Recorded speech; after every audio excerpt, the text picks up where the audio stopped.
पहचान नहीं पाते परमात्मा की उस अविरल भक्ति को।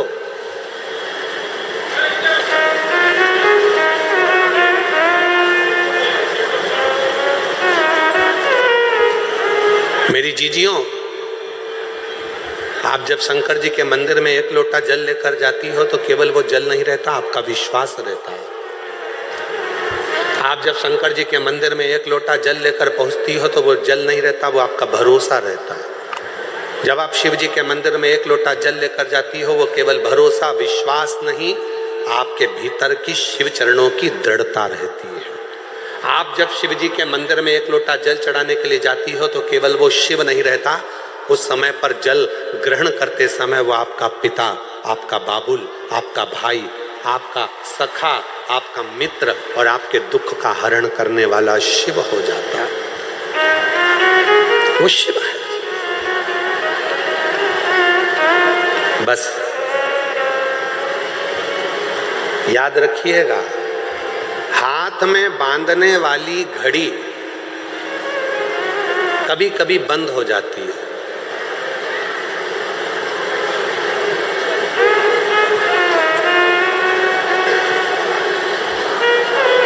केवल तुम्हारी ही घड़ी बंद नहीं होती, हमारी भी हो जाती है। तो कई बार हमारे आशीष जी हमको इशारा कर कर बोल देते हैं, समय हो गया, घड़ी गड़बड़ हो गई है, चल नहीं रही।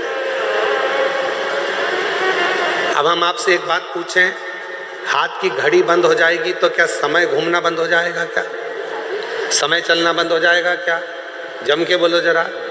नहीं। घड़ी बंद हो जाएगी तो क्या समय चक्र चलना बंद हो जाएगा? क्या नहीं, नहीं हो सकता। समय अपनी रफ्तार से चल रहा है, समय अपनी रफ्तार से आगे बढ़ रहा है। घड़ी बंद हुई है, समय बंद नहीं हुआ।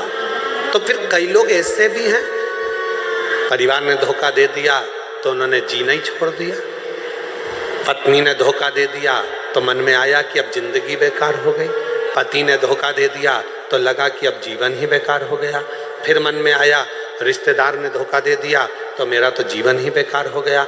एक कंपनी में जॉब कर रहा था, उस कंपनी से निकल गया तो सोचा कि अब तो मेरी पूरी जिंदगी बेकार हो गई, अब मुझे कोई दूसरा जॉब ही नहीं मिलेगा। क्यों सोचना? घड़ी बंद हुई है, समय चक्र बंद नहीं हुआ। याद रखना, घड़ी बंद हो जाए घबराना नहीं, समय तो चल रहा है और ये समय हमको सिखा रहा है कि दुनिया में कितना भी दुख की घड़ी आ जाए और घड़ी बंद भी हो जाए तो हिम्मत मत हारना। जैसे समय चक्र चलता रहता है वैसे भी तुम चलते रहना, तो तुम्हारी जिंदगी एक ना एक दिन मंजिल तक पहुंच जाएगी। समय चक्र के अनुसार अपने जीवन को अग्रण्यता रखिए, समय चक्र के अनुसार अपने जीवन को प्रबल रखिए। अपने जीवन, कोई कहता है कि बचपन में भगवान को भजना चाहिए, जवानी में भगवान को भजना चाहिए, अधेड़ी में भगवान को भजना चाहिए कि बुढ़ापे में भगवान को भजना चाहिए। बोल रहे मुंबई वाली जीजियों और मुंबई के जीजाओं, बचपन में भगवान को भजना चाहिए, जवानी में भगवान को भजना चाहिए, अधेड़ी में भगवान को भजना चाहिए कि बुढ़ापे में भगवान को भजना चाहिए।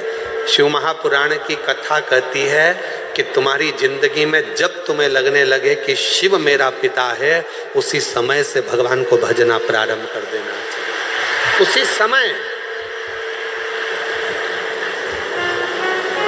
इंतजार मत करना कि बचपन में कोई भगवान की भक्ति करी जाती है। जवानी में क्या भगवान का भजन किया जाता है?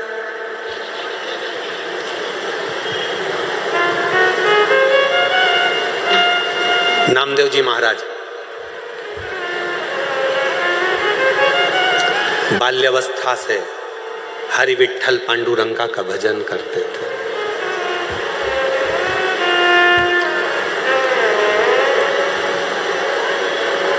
बचपन से विठ्ठल विठ्ठल विठ्ठल विठ्ठल विठ्ठल भजा।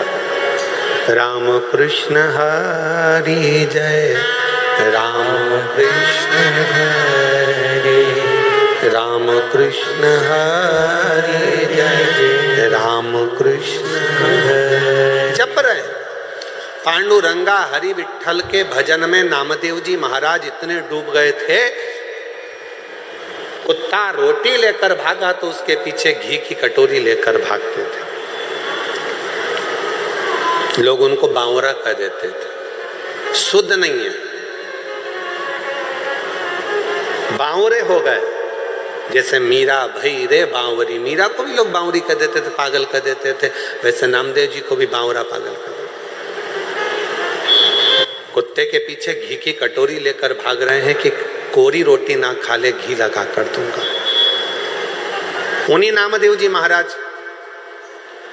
की झोपड़ी में आग लग जाती है। नामदेव जी को सूचना मिल जाती है कि झोपड़ी में आग लगी, तो नामदेव जी दौड़ कर आते हैं। आग धधक कर जल रही थी। नामदेव जी ने दंडवत प्रणाम करा अग्निदेव को और हाथ जोड़कर कहा, वारे हरि विठल, इतने दिन से बुला रहा था, आज इतने दिन के बाद आया। गांव के लोगों ने नामदेव जी को हिलाकर कहा, बावरे जैसी बात मत करो, तुम्हारे घर में आग लग गई है। नामदेव जी कह रहे हैं, तुम्हें आग दिखती है, मुझे विठल दिखता है, बस निगाहों का फेर है, हर जहां में वही परमात्मा दिखता है। बस निगाहों का फेर है, हर जगह में वही परमात्मा दिखता है। तुझ में मुझ में हर एक में विठल नजर आता है, ये अग्नि नहीं मुझे मेरा पांडुरंगा नजर आता है। और नामदेव जी ने तुरंत जिस कमरे में आग लगी थी दूसरा कमरा खोल दिया, दूसरे कमरे को खोला, तीसरा कमरा खोल दिया और भगवान से बोला, आओ अंदर प्रवेश करो, इसमें भी चले जाओ, इसमें भी जाओ। और आग लगते लगते दूसरे कमरे में आग लग गई, तीसरे कमरे में आग लग गई। नामदेव जी बाहर गए, जितना सामान अंदर रखा था वो भी उठा उठा के डालने लगे। गांव के लोग सामान को बाहर निकाल रहे थे, नामदेव जी उनसे ले लेकर अंदर डाल रहे थे। गांव के लोगों ने कहा, नामदेव आग लगी है। नामदेव जी बोले, आग नहीं, विठल आया है, विठल। चौक पुराओ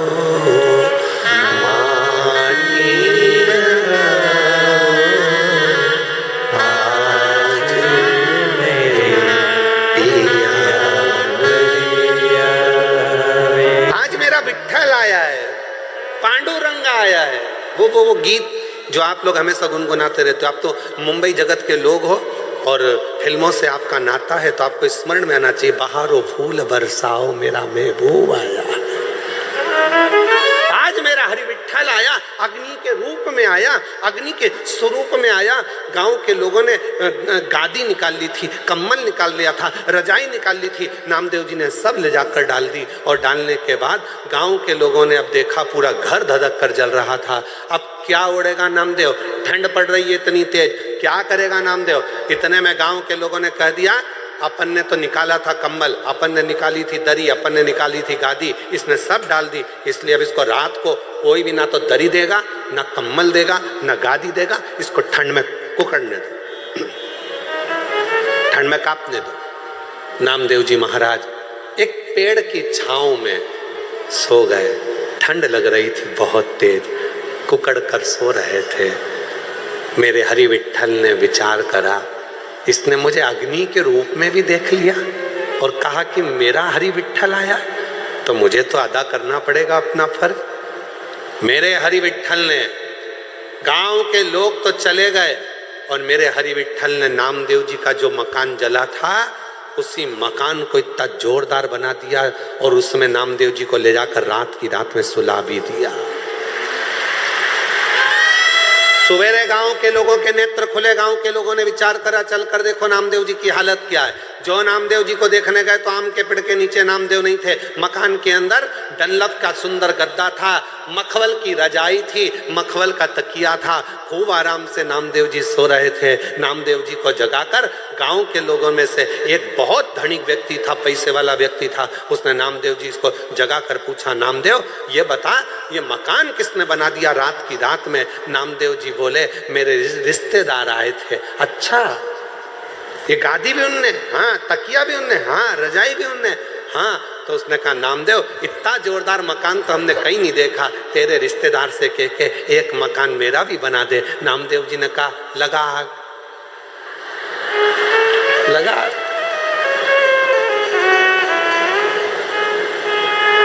आग लगा के बस्ती बसा लेता है, कोई आग लगा के बस्ती बसा लेता है, कोई वीराने में भी दीप जला लेता है। वो श्री हरि विठ्ठल के परम भक्त हैं नामदेव, जो हर जगह पर भक्ति के बल पर उस हरि विठ्ठल का दर्शन कर लेते हैं। ये उनके ऊपर हरि विठ्ठल की कृपा है, दया है।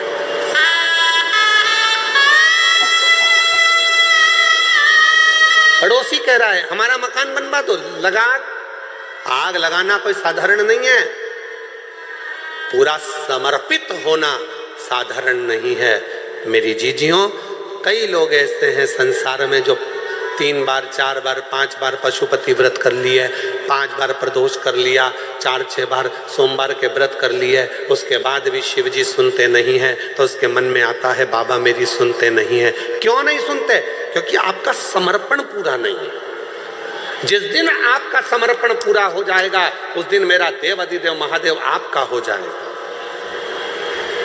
समर्पण कहां पूरा है?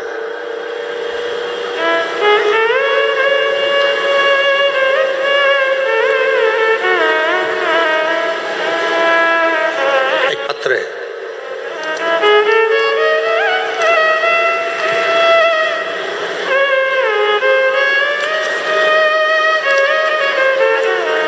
मैं पिंकी गोयल, पति भारत भूषण गोयल, मुंबई थाने में रहती हूँ।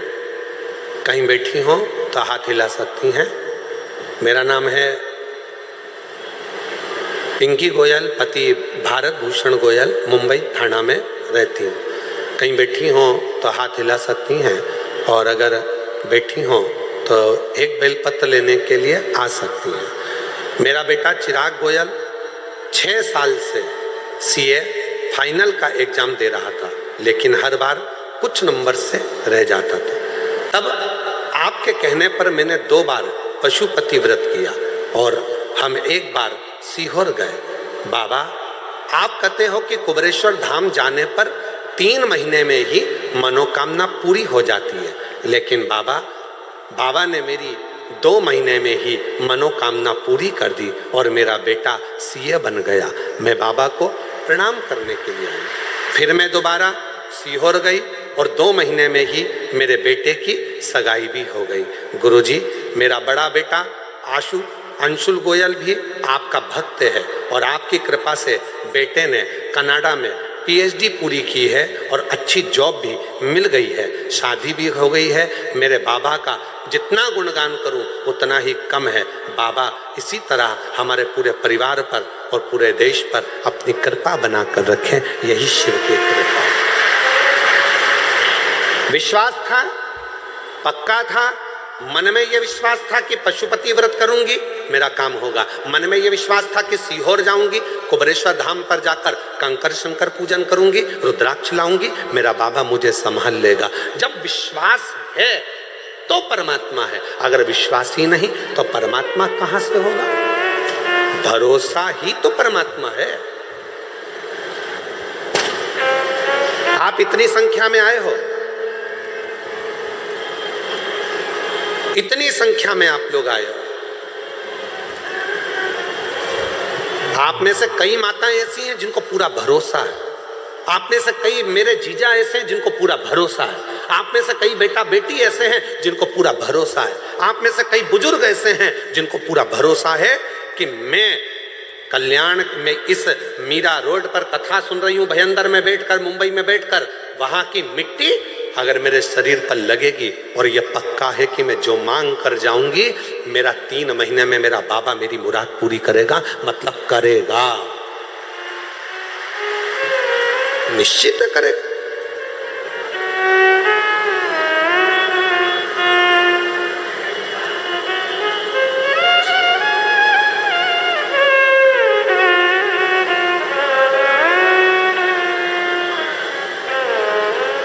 कल एक बहन जी ने एक पत्र लिखा था और उस पत्र को हमें ढूंढना पड़ेगा। उस पत्र में उन्होंने लिखा था कि आपकी कथा सुनते सुनते मुझे शंकर जी से मोहब्बत हो गई।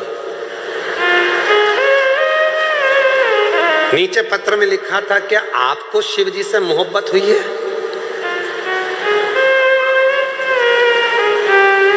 प्यार हो जाता है तो बताया नहीं जाता, नहीं तो बाप के जूते पड़ना चालू हो जाते हैं। क्या आपको शिव जी से मोहब्बत हुई है? वो माँ ने पत्र में लिखा, आपकी कथा सुनते सुनते मुझे शिव जी से मोहब्बत हो गई। क्या आपको शिव जी से मोहब्बत हुई है? हम कहेंगे हमारा तो पूरा जिगरा शिव में बसता है, मोहब्बत तो बहुत छोटी सी चीज है। पूरा जिगरा, मोहब्बत तो बहुत छोटी सी चीज है। ये दुनिया के लोगों के आगे एक आरती का एक लाइन आती है, तन मन धन सब कुछ है तेरा, स्वामी सब कुछ है तेरा, तेरा तुझको प्रभु का प्रभु को समर्पण, क्या लागे मेरा। अब यहाँ पर तन मन और धन तीन चीजें हैं, तीन चीजें, मतलब ये दृष्टि भी तुम्हारी है, ये मेरा स्वरूप भी तुम्हारा, पूरा स्वरूप।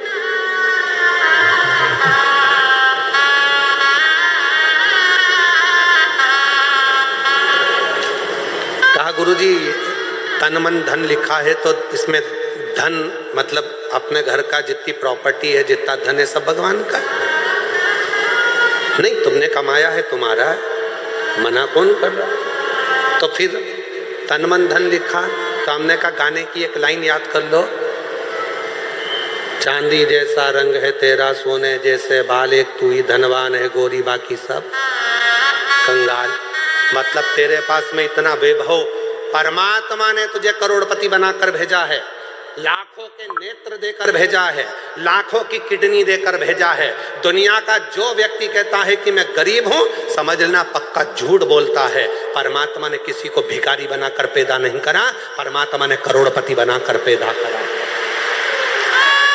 परमात्मा कभी किसी को गरीब बनाकर पैदा नहीं करता, परमात्मा हमेशा सेठ बनाकर पैदा करा है। बस इतना याद रखना, अपने हुनर को निखारिए, अपने भीतर जो परमात्मा ने दिया है उसको निखारने का प्रयास करिए, अपने भीतर जो परमात्मा ने दिया है उसको सामने लाने का प्रयास करिए। जिस दिन आप अपने हुनर को निखारना प्रारंभ करोगे, एक दिन आप अपने आप समझ जाओगे कि परमात्मा ने आपको कितना करोड़पति बनाकर भेजा है, कितना धनपति बनाकर भेजा।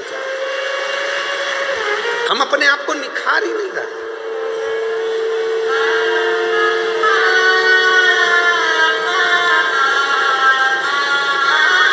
कई माताएं अपने बच्चे से कहती हैं, बनो तो राम बनो, बनो तो श्रवण बनो, और बच्चा चिल्ला कर कहता है मम्मी तुम तो कभी नहीं कहती हो कि बनो तो कृष्ण बनो। माँ ने कहा हम इसलिए नहीं बोलते क्योंकि तुम समझोगे कि भगवान कृष्ण ने माखन को चुराया, भगवान कृष्ण ने चीर चुराया, तो हमको लगता है कि तुम भी कहा कुछ वैसा ना करने लगो, इसलिए हम तुम्हें कृष्ण नहीं, हम तुम्हें राम बनने को कहते हैं, हम तुम्हें श्रवण बनने को कहते हैं। इतनी देर में बच्चा कहता है अगर तुम कहती हो कि राम बनो श्रवण बनो तो मैं राम बनने को तैयार हूँ। जैसे दशरथ जी ने अपनी पूरी सत्ता राम जी को सौंपी थी, लाओ जरा तिजोरी की चाबी सौंपी है, देव हमको तिजोरी की चाबी। कठिन है, इसलिए अपने बच्चों से कहना कि बनना तो छत्रपति वीर शिवाजी बनो, बनना तो दुर्गावती बनो, बनना तो झांसी की रानी बनो, और बनना तो बाला साहेब ठाकरे जैसे प्रबल शेर बनो जिसकी गर्जना से पूरा देश गूंजता है। रामकृष्ण परमहंस बनो, स्वामी विवेकानंद बनो। बनना है तो अपने जीवन में कुछ अच्छा करने के लिए जागरूकता का प्रभाव परमात्मा ने जो तुमको भेजा है उसको निखारने का प्रयास करिए, उसको निखारो। कितना सुंदर एक चरित्र है शिव महापुराण में, जरा देखिएगा। धनु राजा के दो पुत्र हुए, रंभ और करम। दोनों के घर में औलाद नहीं थी। जल में बैठकर दोनों तप कर रहे थे। इतने में एक मगर आ गया और मगर ने करम्ब को खा लिया। रंभ को लगा मेरा भाई मर गया, अब मैं जल में बैठकर तपस्या नहीं करूंगा, अब मैं जल में बैठकर तप नहीं करूंगा। तो रंभ गया, अब चारों तरफ आग लगाकर, अग्नि लगाकर बीच में बैठकर तपस्या करने लगा।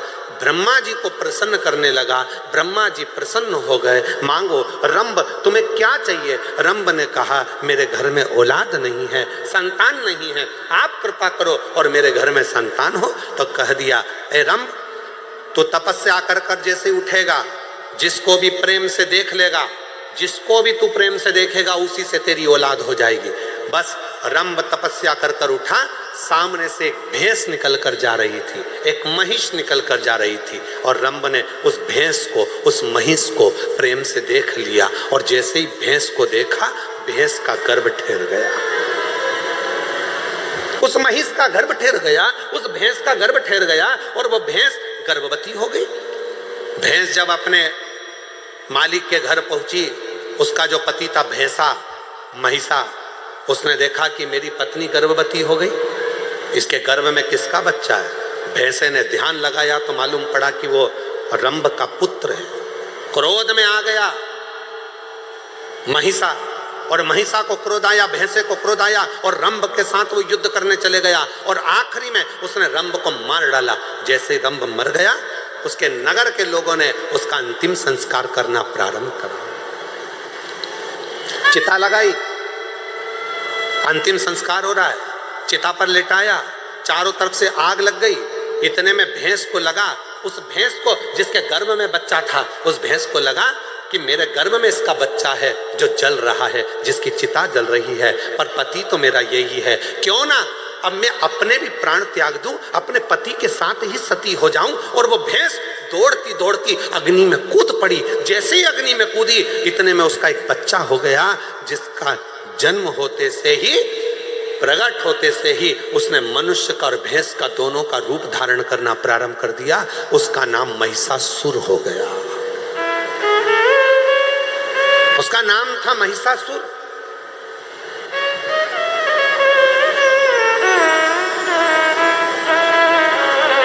भैंस का रूप धारण कर कर, भैंसे का बड़ा रूप धारण कर कर सामने आ गया।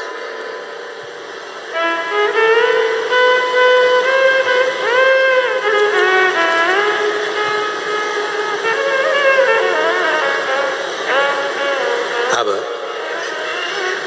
महिषासुर ब्रह्मा जी का तप करा, वर मांगा, मुझे वर दीजिए ब्रह्मा जी। ब्रह्मा जी ने पूछा कौन सा वर चाहिए? तो ब्रह्मा जी से कहा मुझे वर दीजिए कि मुझे कोई पुरुष ना मार सके। और महिषासुर ने मन में सोचा कि किसी स्त्री में ऐसा बल नहीं है जो मुझे मार दे, अगर मरूं तो स्त्री के हाथ से मरूं। अच्छा,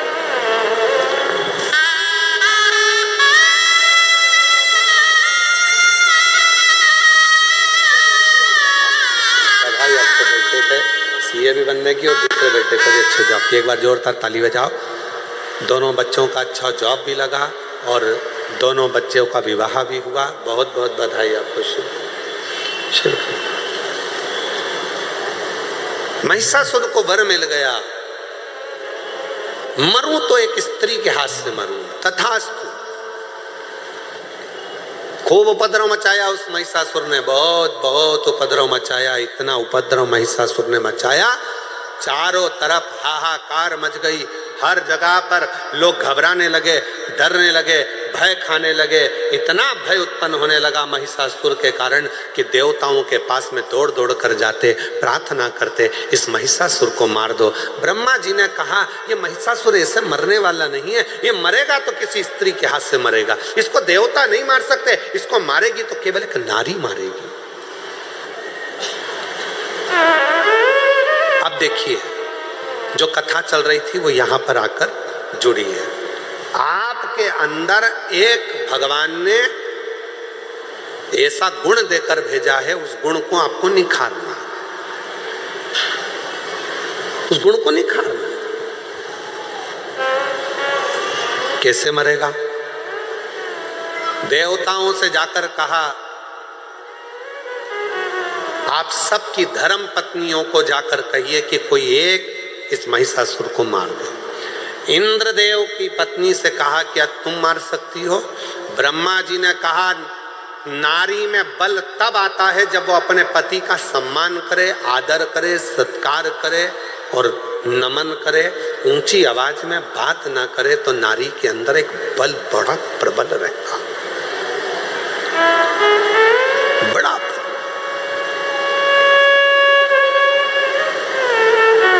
मेरी जीजियों, हम जानते हैं आप सब बहुत अच्छे शहर में रहते हो, बहुत विद्वत शहर है मुंबई, बहुत विद्वत शहर है। हम सब जानते हैं कि आप लोग बहुत विद्वान भी हैं, पर एक निवेदन आप सब से करेंगे, आप बनो विद्वान, मना नहीं है, आप बहुत अच्छे शहर में रह रहे हो, आपकी विद्वत्ता है, फिर भी निवेदन है, एक माता पिता को, दूसरा घर के बुजुर्ग को, तीसरा अपने पति को, चौथा अपने परमात्मा को प्रणाम करने में कभी पीछे मत हटो, उसको नमन जरूर करा करो। घर के बुजुर्गों को नमन करने पर हमारे ऊपर यदि कोई तकलीफ आने वाली होती है तो वो कट जाती है, वो तकलीफ कट जाती है।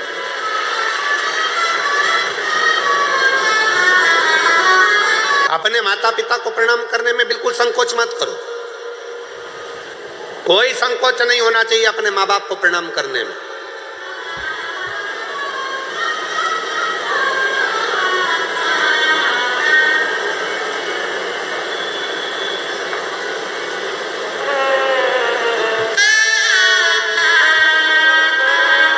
एक हमारे बहुत अच्छे जजमान हैं, बहुत अच्छे हैं, उनके 4 लड़के हैं, 2 विदेश में रहते हैं, 2 इंडिया में रहते हैं, भारत में, और बड़े बड़े शहर में रहते हैं। और हमारे जजमान ब्यावरा के पास में रहते हैं। तो हमने उनसे कहा कि अब तुम बुजुर्ग हो गए हो दोनों, तो बेटों के पास क्यों नहीं चले जाते? तो कहा गुरुजी हम गए थे, हम विदेश के दोनों बेटों के पास गए, हमारा एक बेटा बेंगलोर में रहता है, हम वहाँ भी गए, फिर एक हमारा बेटा हैदराबाद में रहता है, हम वहाँ भी गए।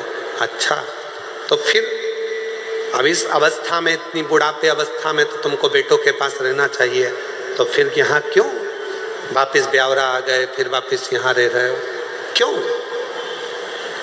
गुरुजी हम वहाँ रह तो रहे थे, पर ऐसा लग रहा था कि वहां से हमारा अपनापन खत्म हो चुका था। गुरुजी, माँ बाप के पास जैसे बेटा रहता है, उसको लगता है कि ये मेरे माँ बाप हैं और इनके पास जो कुछ भी है उस पर मेरा हक है। जैसा बेटा रहता है अपने माँ बाप के पास में और उसको लगता है कि ये मेरे माँ बाप है और उनके पास जो है उस पर मेरा हक है, पर आज हम आपसे कहते हैं गुरुजी, जब माँ बाप अपने बेटे के पास रहते हैं तो ऐसा लगता है कि हम किसी पड़ोसी के घर में कुछ दिन रहने के लिए आए हैं, किसी पड़ोसी के घर में आए, हमें अपना हक नहीं लगता, डर लगता है। सामान तेज गिर गया, बेटा जाग कर आएगा कुछ कह देगा, पानी ज्यादा गिर जाएगा तो बहू कुछ कह देगी, कुछ कहूंगी तो पोता पोती कुछ कह देंगे, डर सा रहता है। इसलिए गुरुजी हम उनके पास नहीं, अपने गांव में ब्यावरा के पास में रहते हैं, 2 रोटी बनाकर खा लेते हैं, कम से कम भय की जिंदगी तो नहीं जीते, अपनी गुड जिंदगी को जीने का प्रयास करें। क्यों हो रहा है, किस लिए हो रहा है, क्या कारण है जो आज माता पिता को अपने बच्चों के पास रहने में भय उत्पन्न होने लगा है? भय लगता है क्यों? क्योंकि हमने उसको आदर करना बंद करवा दिया। आप सिखाओ, चार जगह पर झुकने पर कभी भी आप हार नहीं मान सकते। माता पिता के आगे झुकिए, घर के बुजुर्गों के आगे झुकिए, दूसरे नंबर पर, तीसरे नंबर पहले घर के माँ बाप के आगे झुकिए, घर के बुजुर्गों के आगे झुकिए, अपने अगर विवाह हुआ है, पति है, उसको भी प्रणाम करिए, और परमात्मा जिसको तुम भजते हो, जिसको तुम स्मरण करते हो, जपते हो, उसको प्रणाम करने में पीछे मत हटो। और एक बात और अपने अंदर उतार कर रखिए, किसी से गुरु मंत्र लो मत लो। आज के जमाने में 50 बार सोचना पड़ता है कि गुरु किसको बनाया जाए, इसको बनाए गुरु, उसको बनाए गुरु, उसको बनाए गुरु। आज के जमाने में किसी पर भरोसा भी नहीं टिक पाता, ना जाने कौन ऐसा मिलेगा जो हमारी जिंदगी नाश कर कर चले जाएगा। तो गुरु भी सोचना पड़ता है, अच्छा कब मिलेगा, कैसा मिलेगा, क्योंकि आज के जमाने में गुरु फिरे बाजार में, हमसे दीक्षा ले, हमसे गुरु मंत्र लो, हमसे दीक्षा लो, गुरु फिरे बाजार में, हमसे दीक्षा ले, तुम नरक पढ़ो चाहे स्वर्ग जाओ, पर लिफाफा हम ही को दो। आज के गुरु तो ऐसे हो गए हैं जो केवल धन की चाह करते हैं। पर याद रखना, अगर कोई गुरु नहीं मिल रहा, किसी को आप गुरु नहीं बना पा रहे हो, तो एक काम करना, अपने शंकर को एक लोटा जल चढ़ाकर श्री शिवाय नमस्तुभ्यम बोलकर मंत्र का जप करना प्रारंभ कर दो। शिव को गुरु बना लो, वो शंकर तुम्हें पार लगा दे, वो शिव तुम्हें पार लगा। शिव को गुरु बनाओ, प्रणाम करो, माता पिता को प्रणाम करो, घर के बुजुर्गों को प्रणाम करो, पति को प्रणाम करो, परमात्मा को प्रणाम करना चाहिए। भगवान ने सबके अंदर एक एक बड़ा सुंदर एक प्रकाश देकर भेजा, उसको प्रकाशित करना है। तब देवताओं ने कहा कि ढूंढो, किसी स्त्री में अगर क्रोध आ जाए और वो स्त्री वो हो जिसने अपने पति से ऊंची आवाज में बात ना करी हो, तो कहा ब्रह्मा जी से, ब्रह्मा जी आप ब्रह्माणी को भेज दो महिषासुर को मारने। ब्रह्मा जी कहने लगे, मेरी ब्रह्माणी ने तो मुझे श्राप दिया है कि पृथ्वी पर कहीं तुम्हारे मंदिर नहीं होंगे। भारत की भूमि पर ब्रह्मा कहते हैं मेरा केवल एक ही मंदिर है, वो पुष्कर में है, क्योंकि मेरी पत्नी ने मुझे श्राप दिया था, इसलिए मेरी पत्नी महिषासुर को नहीं मार सकती,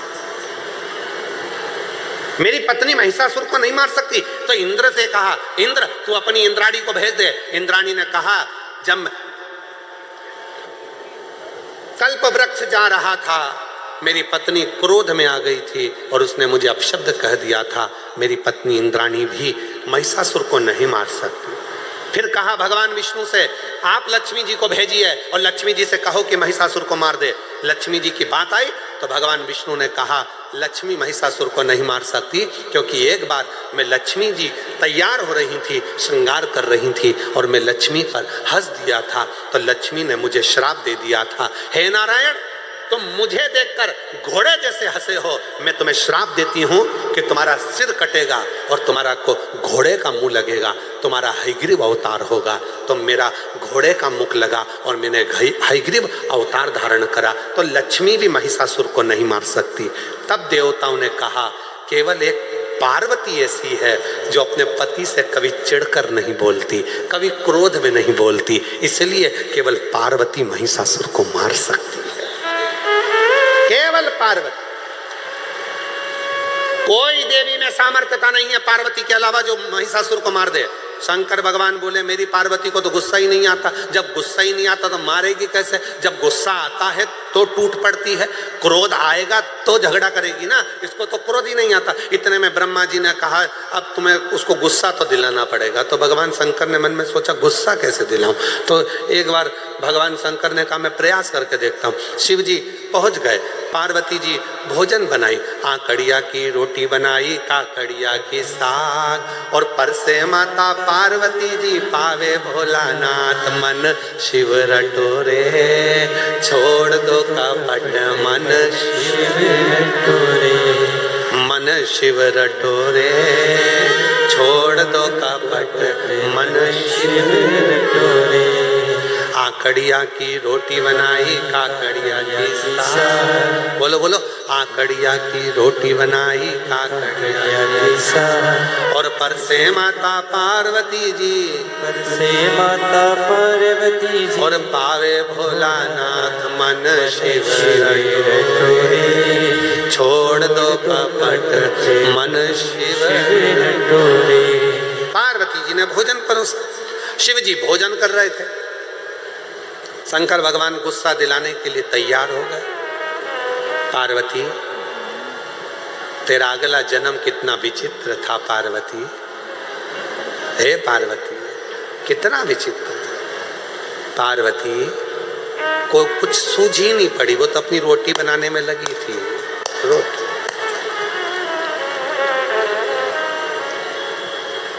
फिर भगवान शिव जी ने कहा, पार्वती तेरे पिताजी हिमालय राज के पास में इतना धन था, कन्यादान में एक फूटी कोड़ी नहीं दी तेरे पिताजी ने।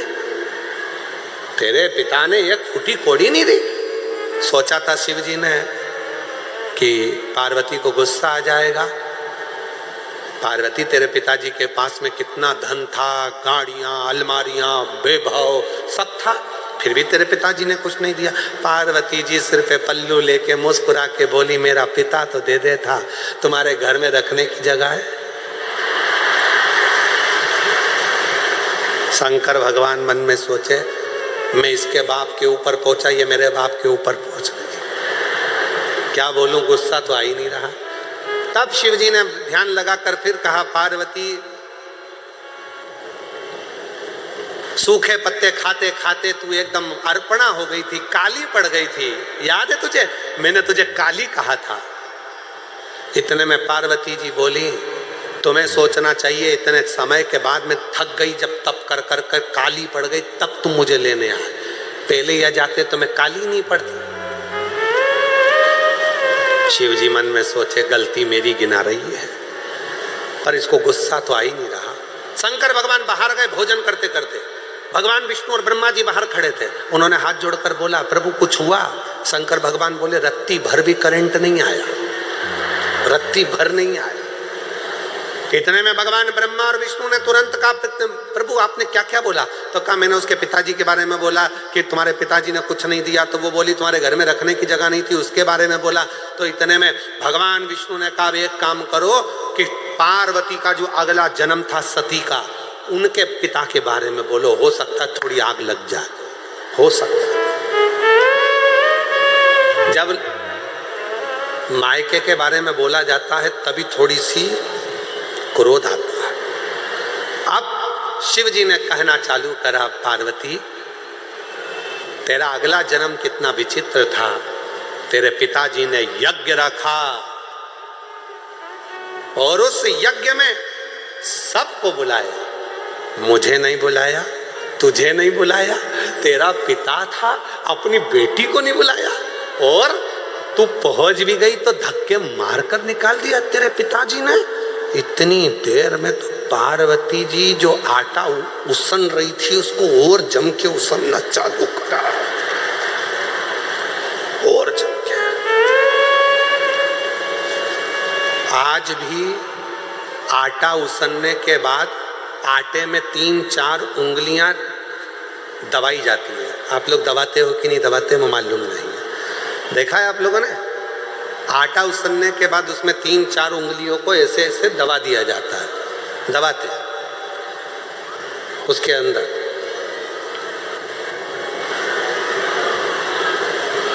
क्यों दबाते हैं? कि मेरे पिता के घर में भले कुछ भी हुआ हो, पर अब मैं आपके घर में रहती हूँ, मैं आपके अनुकूल चलती हूँ, मेरे पिता को ना बखानिए, मेरे बाप को अपशब्द ना कहिए, अब तो मैं आपके घर की हो गई हूँ। ये आटे पर उंगली बनाने का मतलब है कि अब मैंने सील ठप्पे सब तुम्हारे घर के लगवा लिए हैं, अब सारी प्रॉपर्टी तुम्हारी, जमीन जायदाद मकान सब मेरा और तुम्हारा, तो अब पिता का क्यों बखानना, पिता का क्यों कहना?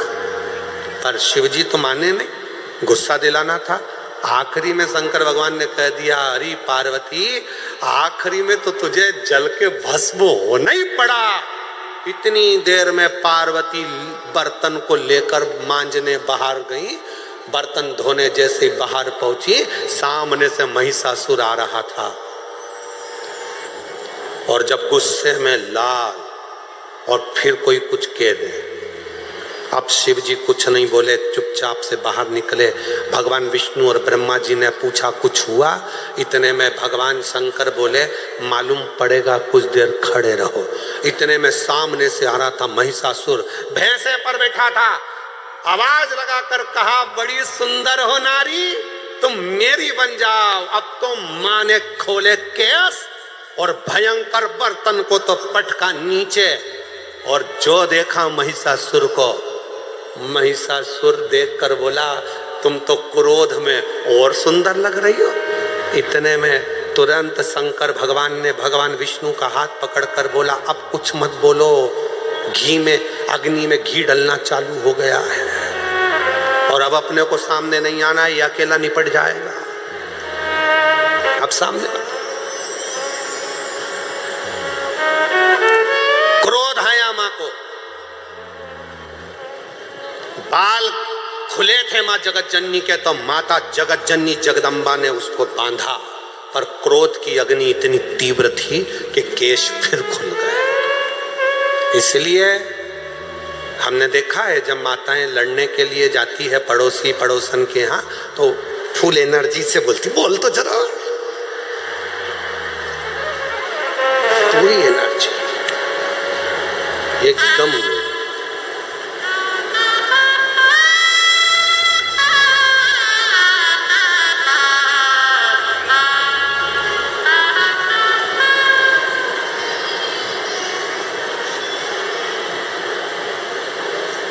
तो वो कई माताएं जूड़ा बांध के उसमें ऐसा फूल लगा लेती है, ऐसे ऐसे थोड़ा थोड़ा थोड़ा थोड़ा चारों तरफ फूल लगाते हैं।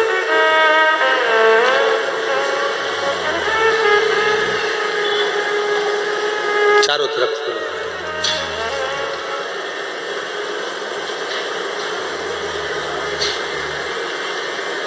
हमारा निवेदन है, वो फूल देखकर फ्लावर मत समझ लेना।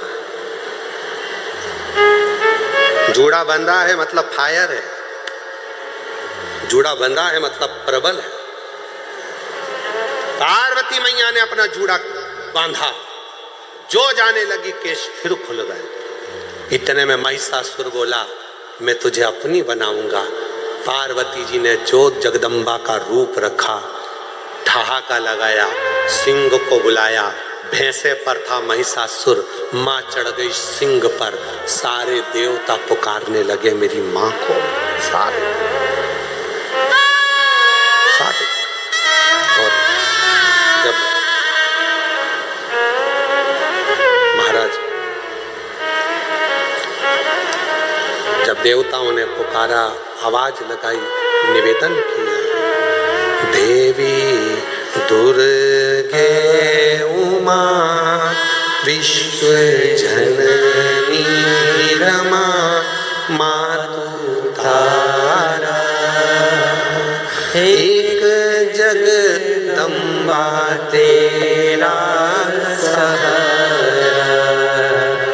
देवी दुर्गे उमा विश्व जननी रमा मातु तारा, एक जगदम्बा तेरा सहारा। हे हजारों मां अपराध मेरा, हुआ धम पातक पुत्र तेरा। हे हजारों मां अपराध मेरा, हुआ धम पात की पुत्र तेरा। पुत्र होवे अनाथ तुम्हीं मां को सदा पुत्र प्यारा। एक जगदम्बा तेरा सहारा।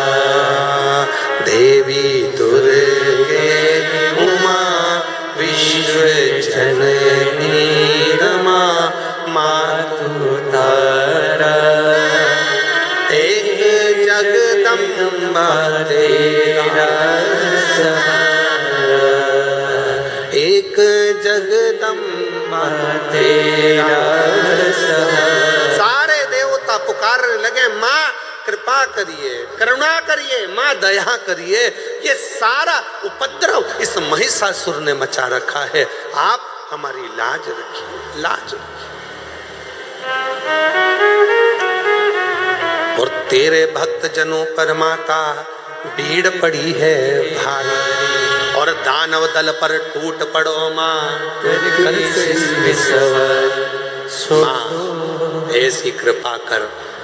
हजारों लाखों शेरों पर सवार होकर गर्जना करती हुई इस महिषासुर पर टूट पड़। हे सप्तशृंगी कृपा कर, हे मां मुंबा देवी कृपा कर, हे मां चंडी कृपा कर, हे मां कमला कृपा कर, करुणा कर।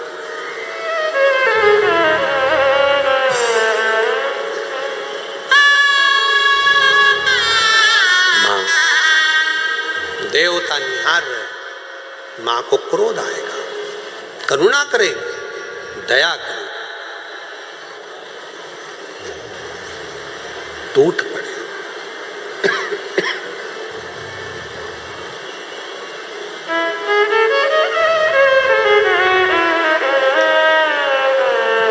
और मां करुणा करने वाली मां, दया करने वाली मां आद्य शक्ति से प्रार्थना करे,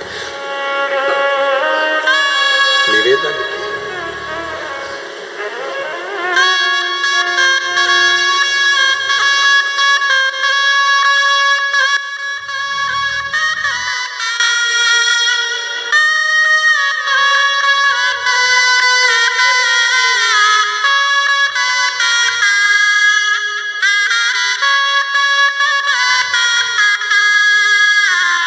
काल के पंजे से माता बचाओ, जय मां अष्ट भवानी। काल के पंजे से माता बचाओ, जय मां अष्ट भवानी। मां जय मां अष्ट भवानी, मां जय मां अष्ट भवानी। हे नाम रे सबसे बड़ा तेरा नाम, शिरोमणि बिगड़े बना दे मेरे काम, नाम रे ये नाम रे सबसे बड़ा तेरा नाम, ओ शिरोमणि ऊंचे शिरोमणि बिगड़े बना दे मेरे काम, नाम रे। दोनों हाथों से बड़े प्रेम के साथ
कठिन पल ऐसी घड़ी है विपदा आनी पड़ी है।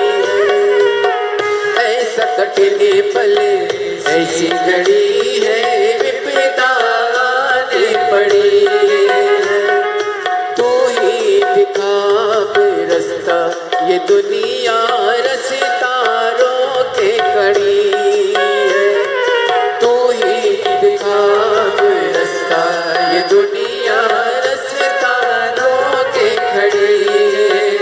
मेरा जीवन बना एक संग्राम ओ शेरों वाली ऊंचे डेरों वाली बिगड़े बना दे मेरे काम नाम रे हे नाम रे सबसे बड़ा तेरा नाम ओ शेरों वाली ऊंचे डेरों वाली बिगड़े बना दे मेरे काम नाम रे।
भक्तों को दुष्टों से छुड़ाए मुझकी ज्योति जगाए।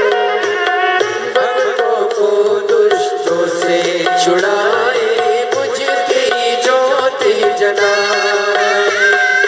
तू ही बता अब रास्ता ये दुनिया रास्ता रोके खड़ी बता अब रास्ता ये दुनिया रास्ता रोके खड़ी। तीनों लोग करे तो है प्रणाम ओ शेरों वाली ऊंचे डेरों वाली बिगड़े बना दे मेरे काम नाम रे हे नाम रे सबसे बड़ा तेरा नाम ओ शेरों वाली ऊंचे डेरों वाली बिगड़े बना दे मेरे काम नाम रे हे नाम रे सबसे बड़ा तेरा नाम ओ शेरों वाली ऊंचे डेरों वाली बिगड़े बना दे मेरे काम नाम रे।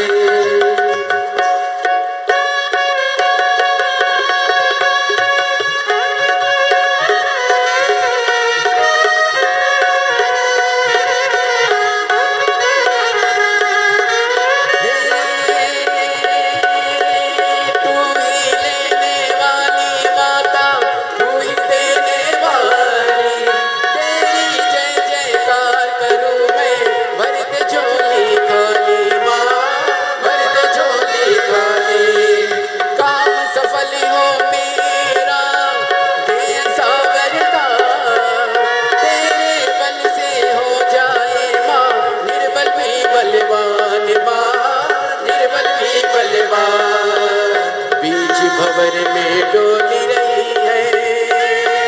पार लगा दे नैया, जय जगदम्बे अष्ट भवानी, अम्बे गौरी मैया माँ, अम्बे गौरी मैया माँ, अम्बे गौरी मैया। हे नाम रे सबसे बड़ा तेरा नाम, हो शिरोमणि हो शिरोमणि, बिगड़े भवन में राम नाम रे।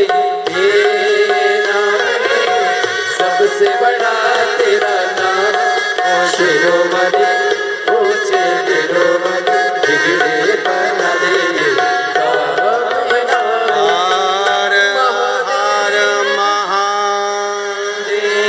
अपने स्थान पर बैठकर भगवान देवादिदेव महादेव से अपने मन का भाव कहिए, दिल से प्रार्थना करिए, विनती करिए, शिव जी को अपने मन का भाव बोलिए और हृदय से बाबा को अपने मन की बात कहकर प्रणाम करिए, विनय करिए, निवेदन करिए। जहाँ जगह मिले वहाँ बैठकर बाबा को मन की बात कहिए। आज कथा तृतीय दिवस में पहुँच रही है। कल कथा का चतुर्थ दिवस रहेगा। चौथे दिन की कथा मतलब 5 दिन की कथा में चौथे दिन की कथा को क्या कहते हैं? शिवरात्रि। और परसों के दिन कल का कथा का समय तो यही रहेगा 2 बजे से 5 बजे तक। परसों 28 तारीख को कथा विराम होगी। उसका कथा का समय सुबह 8 बजे से 11 बजे तक रहेगा और कथा 11 बजे विराम होगी। ये कथा 2025 की विराम की कथा रहेगी और 2026 में फिर वही 4 से 10 जनवरी बड़े आनंद के साथ diamond industrial park 4 national highway number 8 Palsana जिला सूरत में 4 से 10 जनवरी तक दोपहर में 2 बजे से 5 बजे तक शिव महापुराण की कथा रहेगी। भाव से आप और हम उस कथा का लाभ लेंगे। फिर जनवरी में ही 16 से 22 जनवरी बड़ौदा गुजरात में शिव महापुराण की कथा रहेगी 22 तारीख तक। उसके बाद में उत्तर प्रदेश वालों के लिए बधाई है बहुत बहुत। उत्तर प्रदेश में प्रयागराज में माघ मेले में 27 से 31 जनवरी तक 5 दिवसीय शिव महापुराण की कथा 1 बजे से 4 बजे तक सतुआ बाबा सेवाश्री खाक चौक महावीर मार्ग पाटुन पुल नंबर 1 माघ मेले में 5 दिवसीय शिव महापुराण की कथा। उत्तर प्रदेश वासियों को बहुत बहुत बधाई हो जो माघ मेले में आप 5 दिन शिव पुराण की कथा को श्रवण करेंगे। 27 जनवरी से 31 जनवरी तक दोपहर में 1 बजे से 4 बजे तक बड़े भावों के साथ जो भी शिव भक्त सतुआ बाबा शिविर में कथा श्रवण करने के लिए आ रहे हैं उनको बहुत बहुत साधुवाद है। और भाव से ये पवित्र कथा सतुआ बाबा शिविर में चलेगी जिसका लाभ आप और हम सब लेंगे और अपने जीवन को धन्य बनाएंगे। भाव से बाबा को अपने मन का भाव करिएगा, हृदय से प्रार्थना करिए। 2 दिन की कथा हो रही है कल और परसों। दिल से बाबा को अपने भाव व्यक्त करिए।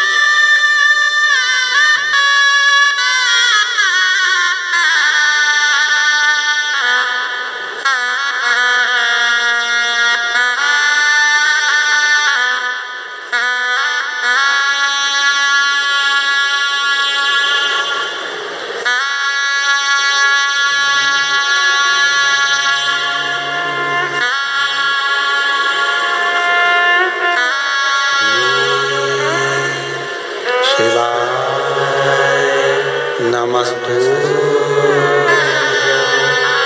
श्री शिवाय नमस्तुभ्यं श्री शिवाय नमस्तुभ्यं श्री शिवाय नमस्तुभ्यं श्री शिवाय नमस्तुभ्यं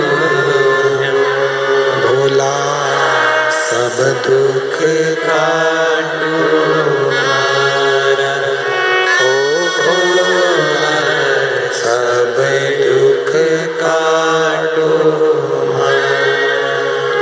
शिव शंकर जपो तेरी माला, भोले बाबा जपो तेरी माला, भोला सब दुख काटो हमारा, ओ भोला सब दुख काटो हमारा। वेश है मंगलकारी, वेश है मंगलकारी,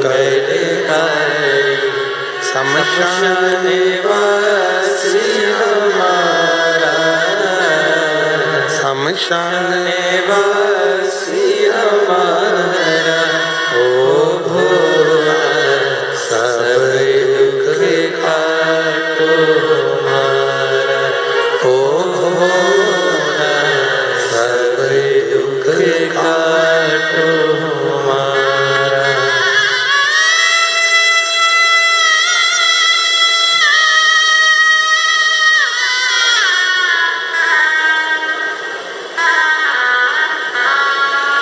बाबा